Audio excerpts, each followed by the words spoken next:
the owner of URHO.com. What is St. Earl?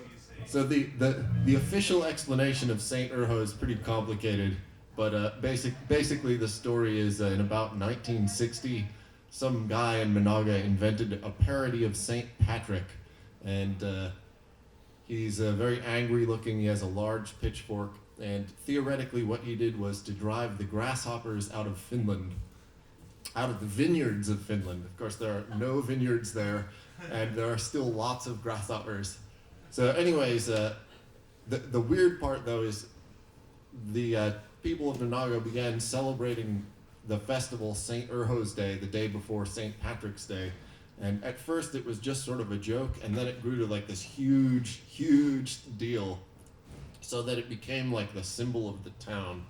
And eventually they decided they were going to build a statue of him, and so they bought a very large amount of lumber and they glued it together, making this giant piece of thing. And then they hired a famous sculptor to sculpt it, and he absconded with the money. So then they were totally flat broke, and they had this giant piece of wood that they glued together, and they got this homeless guy, right, who claimed that he was an artist. And this is a true story. And so this basically this like homeless itinerant wood carver came in, and he carved the statue that's now pretty famous, and it's a really good statue. But then the city of Menahga was too cheap to paint it regularly, and so it began to decay. And after a number of years, it sort of started to become an eyesore. But at the same time, the festival kept getting bigger and bigger, so they had at great expense, a plastic copy of the original made, and they had this huge ceremony where they laid the original to rest in a specially made mausoleum in the cemetery in Menahga. So all true. So this story sort of resembles that in some way.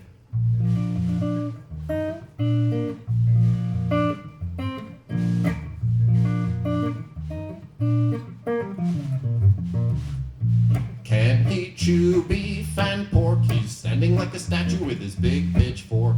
Icicles are growing from his thick brown beard. Do we need a wooden giant with a pitchfork here? The comet crashed by the grain elevator. Mutant grasshoppers crawled out of the crater, hopped up on radiation and microwaves. They said, all you people gotta be our slaves. You'll be our slaves, you've gotta be our slaves. All you people gotta be our slaves.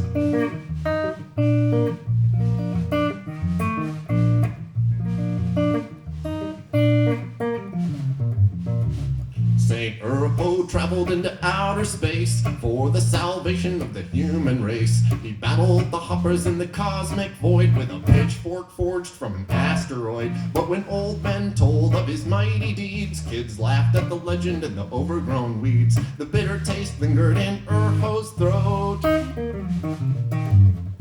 Nobody sent him a thank you note.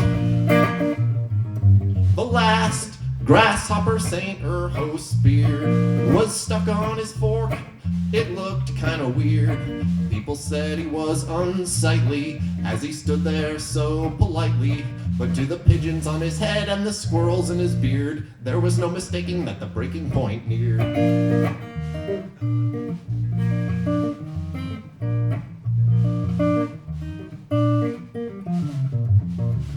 A spastic twitch betrayed his agitation as they voted to replace him with a plastic recreation. Icicles trickled with tears of wrath as his anger-pickled brain went psychopath. Mighty Urho raved, with the way you've behaved, I should have saved the swarm and left you all enslaved. Now blood's gotta spill, I've had my fill. The way to save grasshoppers is to kill, kill, kill. Kill, kill, kill. Kill, kill, kill. The way to save grasshoppers is to kill, kill, kill.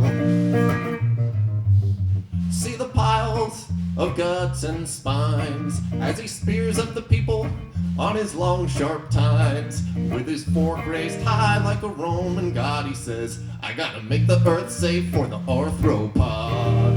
St. Urho's revenge. St. Urho's revenge. So that is the story of St. Urho's revenge.